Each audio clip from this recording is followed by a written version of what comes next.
ఆ యాంకర్ గారు పాపం సర్ప్రైజ్ అయిపోయారు. సడన్గా ఫోన్ కాల్ ప్రెషర్ వచ్చి ఆపేశారు. ఆ రోజు నిన్న అంటే ఈ స్కెడ్యూల్ నేను చదవడానికి నాకు 10-15 మినిట్స్ కావాలండి, నా 25 మంది స్టేట్ కోఆర్డినేటర్ని చేస్తానంటే లాస్ట్ 10-15 మినిట్స్ మీకు ఉంటుంది కదండి, 8:30 వరకు అన్నాను. 8:08కు ప్రెషర్ వచ్చింది. ఏమంట? మీ అవినీతిని చూపించినందుక చంద్రబాబు నాయుడు గారు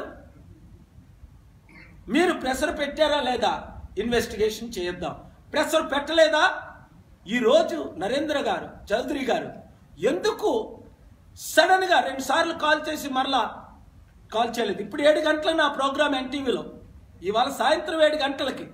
ఇప్పుడు ప్రోగ్రామ్ ఉందా లేదా చెప్పాలి. 100,000 మందికి ఇన్ఫార్మ్ చేశాను రమ్మని. ఏ మీడియా వారు మీరు దయచేసి ఎవరికి జడవకండి. 100 రోజుల్లో వీళ్ళు ఎవరు ముఖ్యమంత్రులుగా ఉండరు. జగన్ కలలో ముఖ్యమంత్రి అవడు. చంద్రబాబు నాయుడు గారికి అయిపోయింది, రిటైర్మెంట్ ఏజ్ వచ్చేసింది. 65 సంవత్సరాలకి రిటైర్ అవ్వాలి. 69 సంవత్సరాల వయసు వచ్చింది ఆయనకి. ఆయన మంచి అడ్మినిస్ట్రేటర్ కనుక ఆయన సలహాలు తీసుకుందాం. పాపం నడలేకపోతున్నారు. ఇప్పుడు మీరు చూడండి, ఆరోగ్యం దెబ్బతుంది, మెంటల్గా ఆయనకు టెన్షన్ వచ్చేసింది. కేఏ పాల్ అంటే ఎవరు?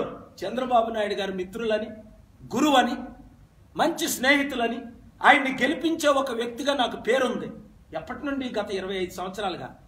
అలాంటి మంచి చంద్రబాబు నాయుడు గారి మీద ఈరోజు నేను ఇలాంటి ఆరోపణలు చేస్తున్నానంటే కారణం ఏంటి?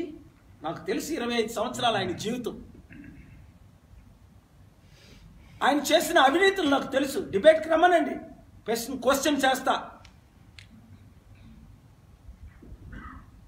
లేదా ఆయన కొడుకుని పంపుతారా, కొడుకుని పంపుతానండి డిబేట్కి. ఆయనకి మాట్లాడావు లోకేష్కి, మీకు అందరికీ తెలుసు.